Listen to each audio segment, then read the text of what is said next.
Hello there. Thank you for tuning in. Today we are doing a full body workout, a little squat, bench, deadlift action with a few accessories. This will be the start of a long journey of me recording my workouts and giving you some insight on what I do for them. So as I digress, let's jump right into it. Now, I'm doing an 8 a.m. session. This is about 6 a.m. in Canada, and my body is cold. God, I hate it. And you'll see, but with today's performance, I will not be doing compound lifts or any type of axial or spinal loading exercises moving forward in the morning. I'll do these exercises in the evening, this workout. But anyways, I digress. I usually like doing quick warm-ups, nothing too intricate, not a lot of exercises or mobility things, as I don't really have any issues with mobility. So I just get under the bar and start doing some reps. Now I'm wearing sweats and a sweatshirt just to keep any ounce of blood flow into me in the morning, just to feel warmer. But as I go, I will strip for you all. Yeah. You'll notice something that I do before each rep is taking a deep breath in, and you'll see my head kind of move forward. And what I'm really doing is something called the Valsalva Maneuver, which when you hold air into your stomach, you increase the pressure in your body. And this prevents the external forces, like the weight here, from acting violently onto your spine. So while the weight wants to crush your spine, you holding that breath in prevents that from happening. You would mainly do this type of technique when doing compound movements like a squat, a bench, or a deadlift, mainly barbell movements with few reps.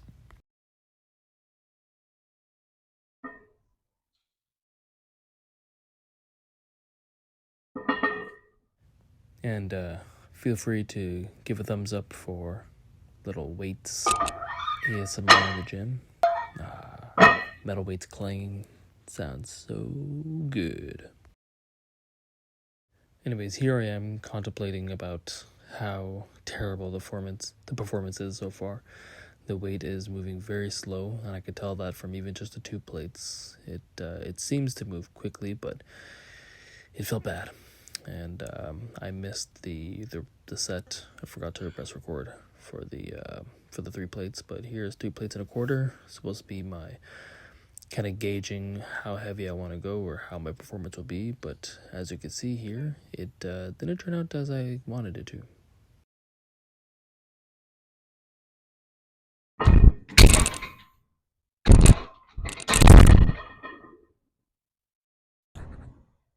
Holy shit.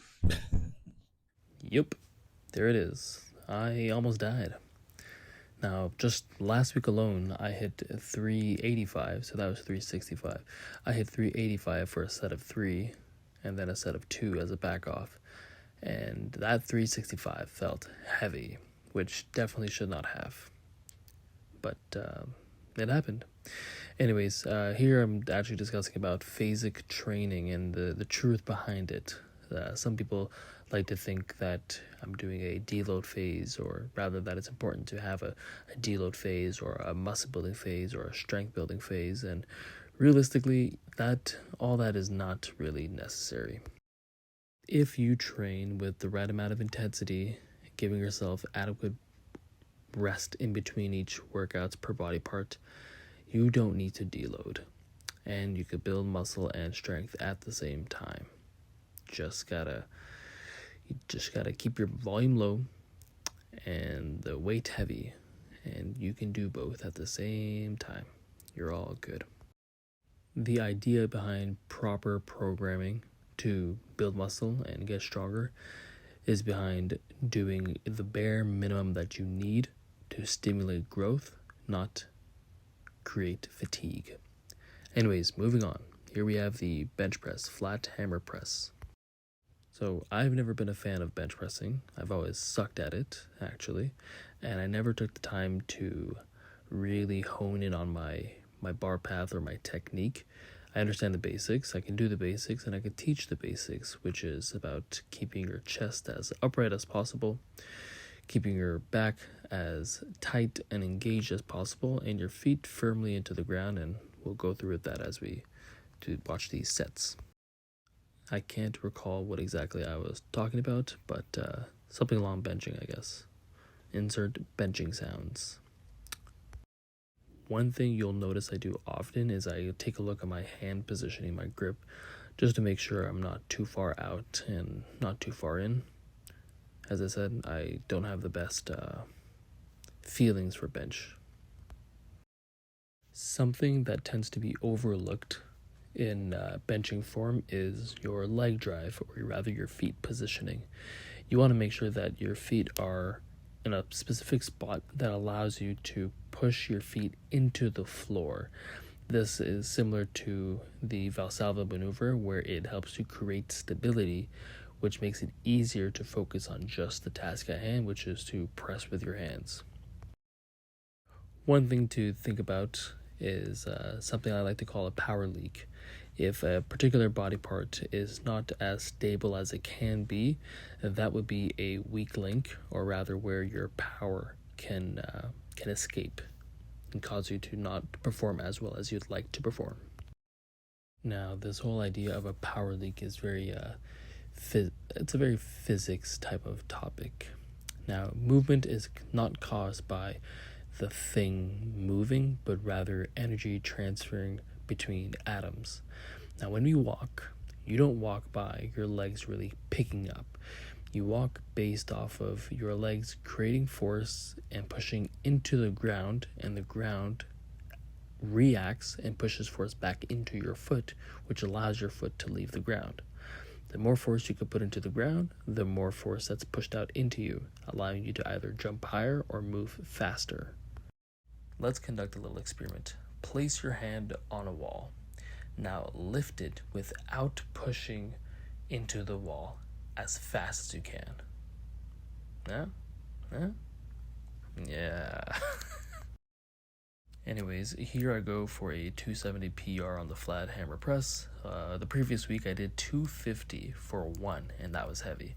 I didn't decide to really stress it or push extremely hard, but here I am doing 270, and I was quite excited about it. I know I grinded on the last one. I probably didn't need the last one, but the movement was feeling good, and I just decided to bang it out. Now, I was actually extremely excited about that. Jesus Christ. Although it was a grind for my life, that was a pretty slow grind. Moving on. Now, in hindsight, I probably did not need a second set, but I wanted to feel like that wasn't a fluke.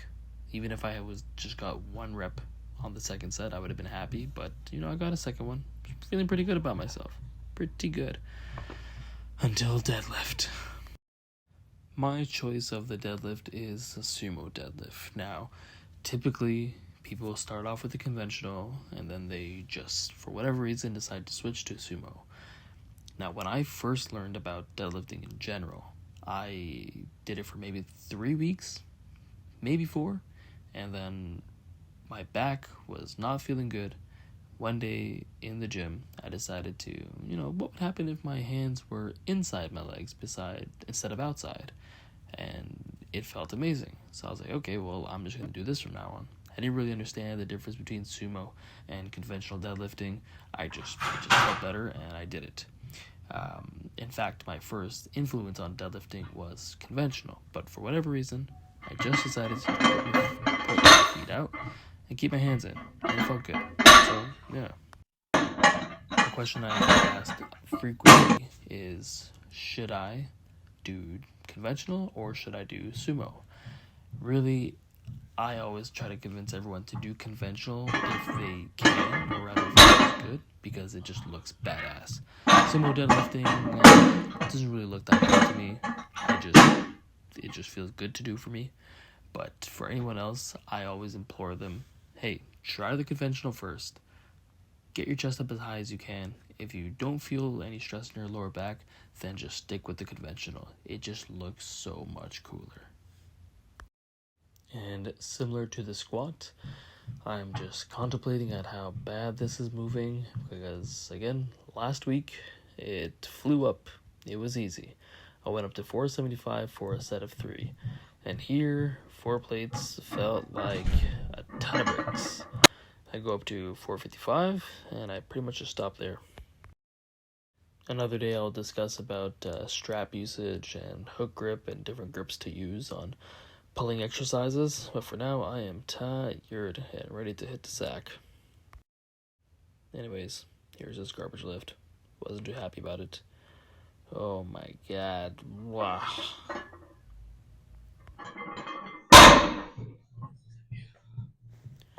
Now to finish up my workout, I did some lat pull downs, and this was probably the most fun that I had, outside of the bench press of course, but this was probably the most fun I had because of how quick I was able to finish everything.